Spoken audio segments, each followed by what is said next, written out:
Ayun o, kamusta? Nandito na naman si Mrs. Kat at samahan niya na naman ako sa panibagong vlog.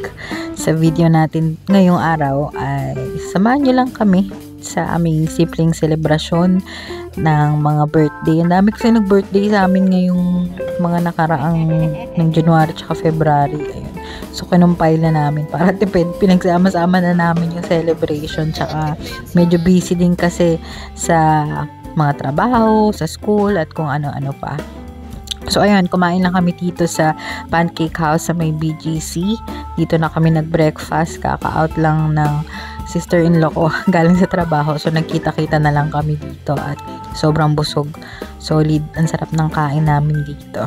Tapos, ayun, kwentuhan, asaran. Nag-aasaran sila about sa Call of Duty. Tapos, ito, syempre, ang lola naman nila ay palaging hands-on sa pag-aalaga sa mga apo, at si MM lang yung nag-birthday, diba? Pero lahat ng apo niya may regalo. Minsan kami nga may prutas pa rin binigay sa amin. So ayun, salamat po sa oras at sa mga regalo na ibinigay sa aming mga anak.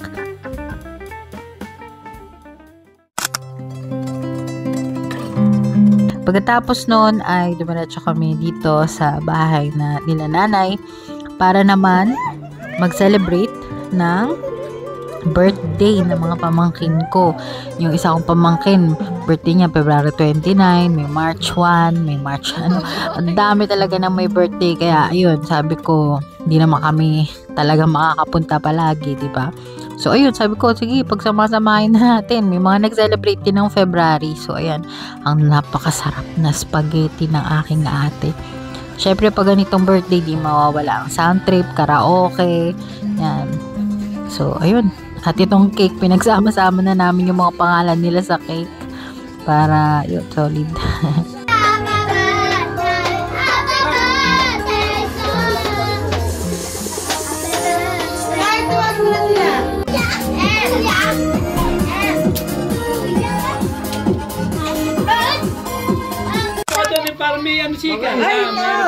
Ay, bakit? Okay na yan. Si Samsam na lang. Si Samsam. Ay, si Kat. Kat, tabi-tabi kayo dadali. Halika na dito. 1, 2, 3. Happy birthday, Tina Ayla Miko. Carla MM. Happy birthday to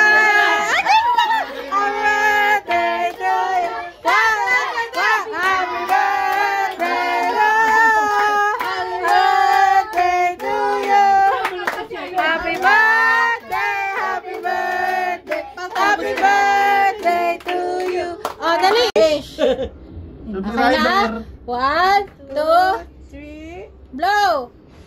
Yay! Happy birthday! Kain na lang! Pray muna tayo. Pray mo na si nanay daw. Father God, thank you po sa panahon ito, sa moment na ito ng bawat isa na binigay niyo sa amin. Salamat, Father God, sa patuloy na i-bless mo sa bawat isa, O Lord God. Salamat po at nagkatipon-tipon kami ngayon, O Lord God.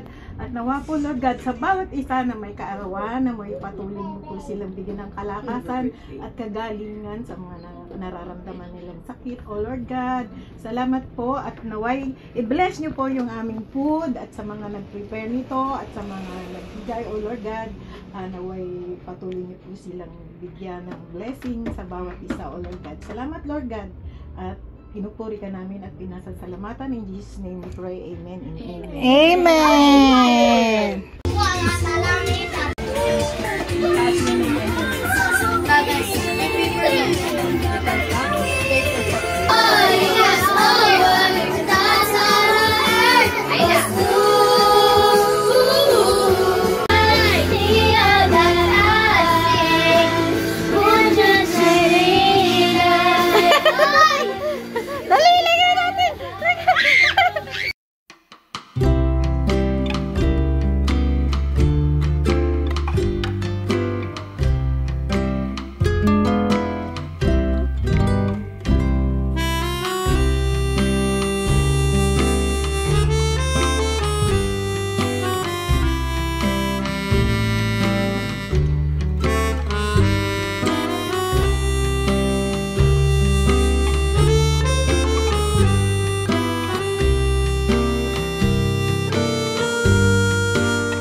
try the flower.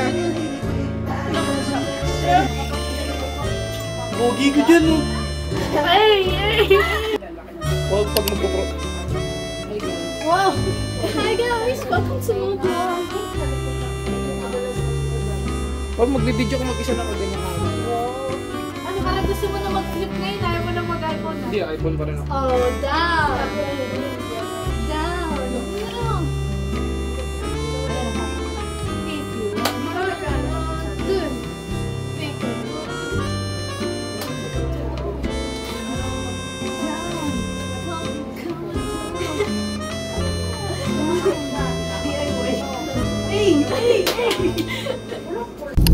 So, ayun, ganun talaga kami mag-celebrate ng mga birthdays. Talagang quality time ang pinaka-importante sa amin kaysa mag-spend ng maraming pera sa pag-throw ng mga ingrading party. Tapos yung mga bisita halos hindi mo naman makakilala, no? Tapos mapapagod lang yung mga bata at hindi naman masyado mag-e-enjoy.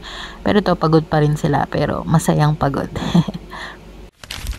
Sa ating mga Pilipino, maraming mga paraan para i-celebrate ang birthday. Pero para sa akin, masaya talagang celebration ay yung madalas yung nangyari lang sa bahay, sa street, yung mga naglalaro tayo, di ba? Ganyan, nagbibidyo okay, magulo, maingay. Yun yung kanalakihan kong type ng celebration pagka birthday. Parang pa nagsi-celebrate sa mga venue, medyo nakakailang kumilos no?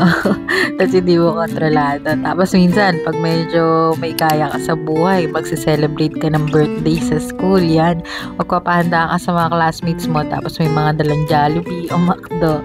Yan, pero ayun, para sa akin talaga, hindi ko makakalimutan yung mga araw na nag-celebrate lang kami sa bahay at nakikita ko lahat ng mga kapamilya ko na present. So, ayun, paano kayo mag-celebrate ng mga birthday sa inyong pamilya? Share nyo nga sa comments. Pwede namin itry sa susunod. So, ayun, salamat sa panonood at see you on my next vlog. Bye-bye!